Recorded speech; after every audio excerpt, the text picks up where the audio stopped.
Welcome back to Beyond the Surface, the podcast that takes you deeper into conversations that matter. Yeah. The ones that really make you think. All right, so today we're going deep on something a little different. Oh, Forgiveness in the workplace. okay.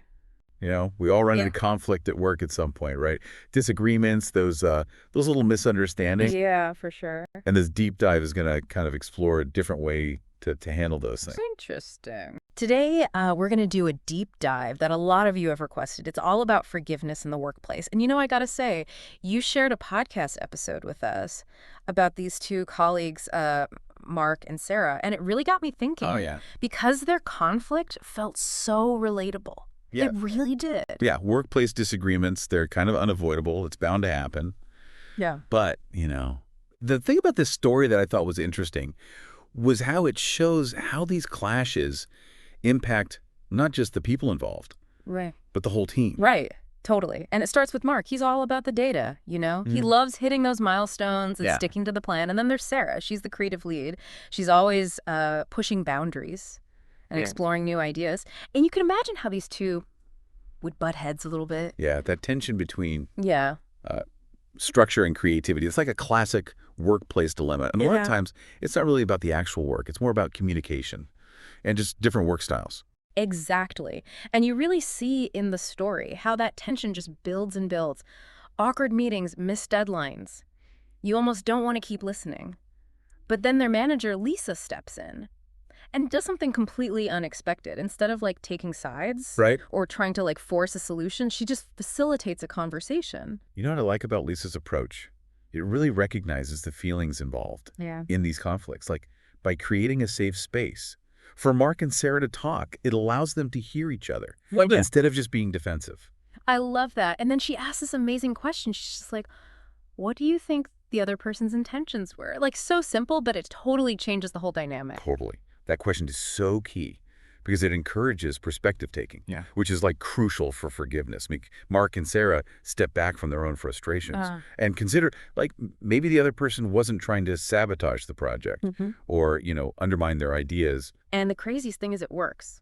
By trying to understand each other's motivations, they realized that they both actually had good intentions. Mark was focused on efficiency and Sarah on being creative, but ultimately, they both wanted the project to succeed. It's all about assuming positive intent. That's what I took away from this. It doesn't mean ignoring problems or being okay with bad behavior. It's more about a mindset shift from suspicion to a willingness to understand, to think that people are trying to get you. Right. So instead of being they're doing this to me, you can ask, what else might be going on here? Exactly. And that shift in perspective can be so freeing. It helps with everything, de-escalating conflict, building trust, creating a more positive environment at work. Yeah, for sure. And Lisa doesn't stop there. She guides Mark and Sarah through a whole apology process. And it's amazing to hear how they each take responsibility and express how sorry they are. It's clear they both understand the impact and really want to repair things. Apologies are so powerful.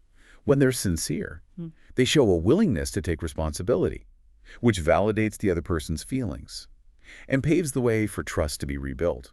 This whole story really shows that forgiveness in the workplace isn't about ignoring problems or pretending things are fine. It's more about recognizing that we're all human, we all make mistakes, and choosing to move forward in a way that makes things better for everyone involved. Yeah, it's about understanding that we all make mistakes. We all see things differently, and sometimes those differences cause conflict.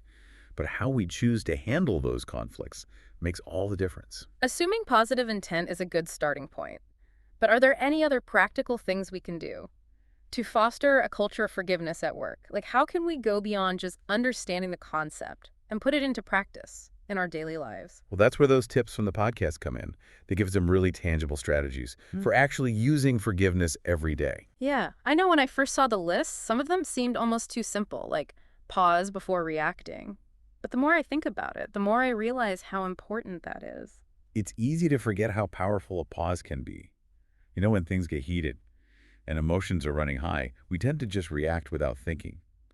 But taking a breath and just noticing your own reaction before you respond can be so powerful. It's like hitting the reset button in your brain and going from reacting to a situation to being more thoughtful and intentional. Exactly. And that pause gives you a chance to ask yourself some important questions, Mhm. like what's really happening here? What might be going on with the other person? Is my interpretation the only one? It's like challenging those automatic negative thoughts. That can take over Yeah. and lead to misunderstandings and conflict. Right. And on that note, the next tip is about using I statements, Mhm. which is all about taking ownership of Sure. your own feelings and experiences. So instead of saying, you did this, or you made me feel this way, we can say things like, I felt hurt when, or I was confused when. Yeah, that small change in how you talk can make a huge difference. It acknowledges the other person Right. while still letting you express your feelings in a way that won't make them defensive. It's about understanding each other, not about placing blame. It feels more like teamwork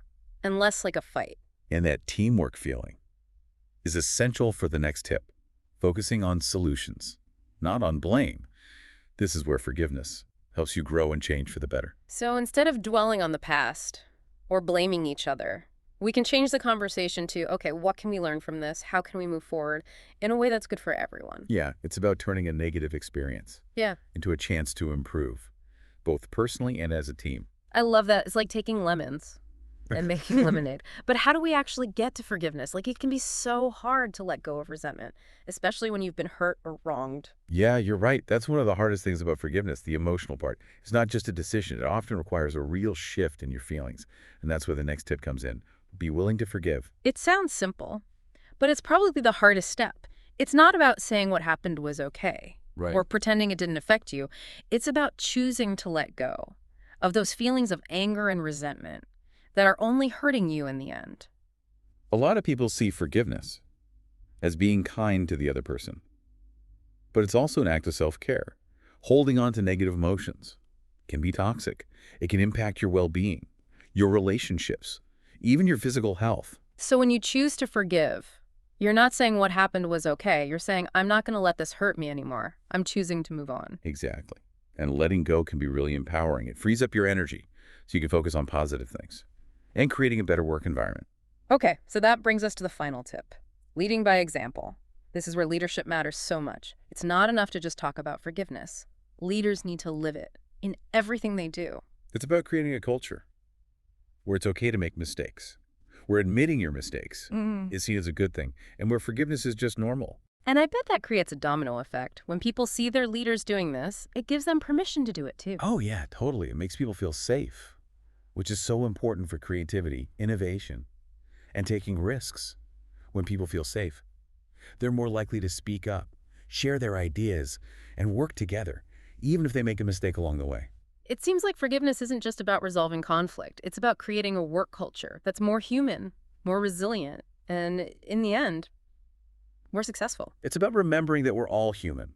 We all have flaws, and choosing to approach challenges with empathy, understanding, and desire to grow. This has been so insightful. We've gone beyond just understanding forgiveness to actually having practical tools we can use in our daily lives. I'm glad to hear that. And remember, forgiveness isn't weak, it's strong.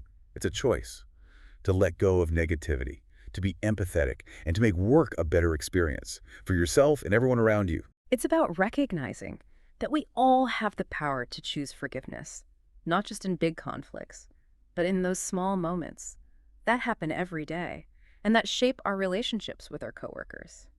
A big thanks to our expert for all these amazing insights, and to you, our listeners. Thanks for joining us for this deep dive. We hope you found this discussion about forgiveness as valuable as we have. Remember, it's a journey, not a destination. Keep practicing, keep choosing forgiveness, and keep spreading that positivity at your own workplaces. Until next time, keep diving deep. That's where those tips from the podcast you shared come in. They offer some really practical strategies for actually, putting forgiveness into practice in our daily interactions. Yeah, it's funny. When I first saw that list, some of them seemed almost too simple, like pause before reacting. But then the more I thought about it, the more I realized how much power there is in just taking a moment. Yeah, it's so easy to underestimate the power of a pause. Like when you're in the middle of a tense situation, emotions are high, Yeah. and we tend to react impulsively. But even that split second where you make a conscious choice to just take a breath, observe your reaction before you say anything, can be transformative. Yeah, it's like you hit the reset button, you go from being reactive to being more thoughtful. Right. And that pause gives you a chance Right. to ask yourself, What's really going on here? What might be driving the other person's behavior? Is my interpretation the only possible one? It's like you're challenging those negative thoughts. That can kind of take over sometimes. And speaking of challenging assumptions, the next tip, using I statements, Mm. is all about taking ownership Yeah, of your own feelings. right. So instead of saying, you did this, or you made me feel this way, we can rephrase it and say, I felt hurt when, or I was confused when. Exactly. And even that little shift in language can make a big difference. You're still expressing your feelings, but in a way that's less likely to put the other person on the defensive. Yeah, it feels less confrontational, more like you're working together. Exactly. And that collaborative spirit is so important for the next tip. Focusing on solutions, not blame. This is where forgiveness becomes a way to grow and change. So instead of getting stuck in the past, Yeah. blaming each other, we can shift the conversation to, okay, what can we learn from this? How can we do better next time? It's about taking a potentially negative experience and using it as an opportunity to improve. I like that. Turning lemons into lemonade. Right. But how do we actually get to forgiveness? It can be so hard to let go of resentment, especially when you've been hurt. That's one of the most challenging parts of forgiveness. It's not just a decision you make in your head. It requires a real shift in your feelings. And that's where the tip, be willing to forgive, comes in. It sounds so simple, but it's probably the hardest step. It's not about saying what happened was okay. It's about choosing to let go of the anger and resentment. Forgiveness is often seen as an act of kindness towards the other person, but it's also a form of self-care because holding on to all those negative emotions can be really toxic. It can affect your mental health, your relationships, even your physical health. So when you choose to forgive, you're saying, I'm not going to let this control me anymore. I'm moving on. And that can be incredibly empowering. It frees you up to focus on building positive relationships. Which brings us to the last tip, leading by example. This is where leaders have a big responsibility. It's not enough to just talk about forgiveness. You have to model it. Yeah, you have to create a culture where people feel safe making mistakes, where owning up to those mistakes is seen as a strength, and where forgiveness is the norm. I bet when people see their leaders doing this, it gives them permission to do it too. Totally. It creates a sense of psychological safety, which is so important for creativity, innovation, and taking risks.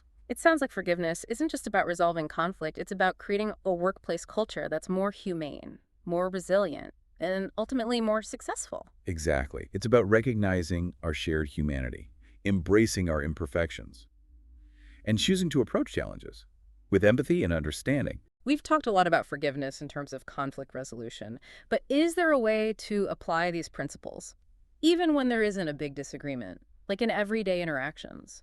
You're absolutely right. It's not just about those big blow-ups. It's about those everyday interactions too. You know, the ones that can easily turn negative if we're not careful. It's so easy to get annoyed by the little things, like when a coworker misses a deadline or forgets to reply to an email or just does something that rubs you the wrong way, and you start jumping to conclusions and assuming the worst. It's human nature to do that. Yeah. Our brains are always looking for patterns, trying to make sense of the world. But those interpretations, they're often based on our past experiences and assumptions, not necessarily reality. So how do we stop ourselves from automatically thinking negatively? How do we train our brains to assume the best instead of the worst? It's about making a conscious effort to see things through a more positive lens, to give people the benefit of the doubt. Instead of assuming your colleague is ignoring you on purpose, maybe they're just swamped with work, or dealing with something personal, or maybe they just missed your email. It's like we have to remind ourselves that we don't always have all the information. Exactly. And that shift in perspective, that willingness to assume positive intent, it can make a huge difference in how we experience work. It reduces stress. It builds trust. It creates a more compassionate and supportive environment. It also opens the door for better communication. If we're always suspicious and resentful, we're less likely to have those important conversations that can clear up misunderstandings and prevent small issues from becoming big problems. Exactly. Instead of letting things fester or sending a passive-aggressive email, we can address the situation directly, but from a place of curiosity and understanding. So instead of saying, why haven't you responded to my email? We could say, hey, I just wanted to follow up on that email I sent. Is there anything I can do to help? Perfect. You're shifting the focus from blame to collaboration, from you did something wrong to how can we work together to fix this? It sounds like forgiveness in the workplace is about so much more than just resolving conflicts. It's about creating a culture of understanding, empathy, and proactive communication. It's about recognizing that we're all human, We all make mistakes. We all have moments where we fall short, but how we choose to respond to those imperfections in ourselves and in others makes all the difference. This has been such an eye-opening conversation. I feel like we've gone beyond just understanding forgiveness. We actually have some practical tools we can use. That's great to hear. And remember, forgiveness isn't a weakness, it's a strength. It's a choice to let go of negativity, to be more empathetic, and to create a more positive work experience for yourself and everyone around you. It's about recognizing that we all have the power to choose forgiveness, not just in big conflicts, but in those small everyday moments that shape our relationships at work. A huge thank you to our expert for joining us today and for sharing these amazing insights. And to all of you listening, thank you for diving deep with us. We hope you found this exploration of forgiveness as valuable as we have. Remember, it's a journey, not a destination. So keep practicing, keep choosing forgiveness, and keep creating those ripples of positivity in your own workplaces. Until next time, keep diving deep. Thank you for joining us on this deep dive. And if you're ready for more thought-provoking conversations, be sure to subscribe to Beyond the Surface for more deep dives. We'll catch you next time. Thanks for having me. Thanks for being here. Anytime. See ya. See ya. See ya.